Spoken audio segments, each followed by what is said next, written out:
Most custom builders are self-taught men and women, folks with a good grasp of mechanics and an ability to learn on the job.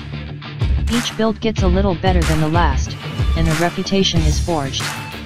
That's the path taken by Luca Carava, who worked for Ducati before setting up homemade motorcycles 4 years ago. He worked behind the scenes at Borgo Panigale rather than on the factory floor, but he now has around 20 builds to his name. The hard work has paid off.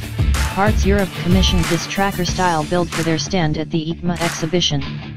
There aren't many Ducati flat trackers around, but they usually look good, and Desmo flat upholds that fine tradition. It's based on a 750 SS, but with substantial mods. A few years ago, customer gave me his old, damaged 750 SS, says Luca. It was a nice bike, but worth very little. The cost to repair it was bigger than its value. When the Parts Europe commission came in, Luca realized that the 750 SS would be perfect. He dusted it off and started work, and then snapped an Achilles tendon while kick-starting a DR600. It was big problem, but Luca had to work around it. He had only a month to get the tracker ready for EICMA. I created systems that allowed me to work around my disability. It was a very hard period. Luckily, Luca's father was on hand, and pushed him around in a wheelchair while keeping tools and parts within reach. On paper, the 750 SS is a good starting point for a tracker-style build. It's a light bike, at around 400 pounds dry, and with 64 HP and 62 Nm of torque, it's got enough power to move quickly without aimlessly spinning the wheels. The bodywork is an acquired taste, but that's just a good excuse to get rid of it.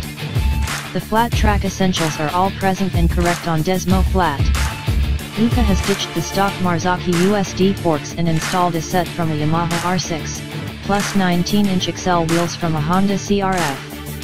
That's a 2-inch increase from the standard wheels, and to get the back rim to fit, he had to modify the swing arm. The rear frame is new, and built to accommodate a pair of long travel Bitovo shocks, instead of the standard Sachs Boge monoshock. The tail unit that sits on top of the new tubing is custom made, along with the tank, and the angles suit the Ducati's trellis frame perfectly. It's easy to spot the neat cutout on the tank for the new K&N air filter setup. Less obvious is the complete rewire, and the new box for the electronics. Unlike a race-ready tracker, Desmo Flat has front brakes with the 750 SSS twin front discs, making way for an oversized single front disc. The brake and clutch masters are from a Panigale, so there should be ample stopping power to test the grip of the Dunlop DT3 tires. The engine gets a boost from a free-flowing exhaust system. It's a mix of custom and off-the-shelf parts, with an inox middle section and a Kirker muffler. Kirker is a Parts Europe brand, and the company also supplied the bars, grips, seat pad, headlight and front faceplate. Luca's Ducati is no Buchan Bronco Pro flat track machine, but it captures the style with brio. And it wouldn't be too hard to take off that front brake. These days, you can pick up a rough around the edges 750 SS for a couple of grand, and a damaged one for less.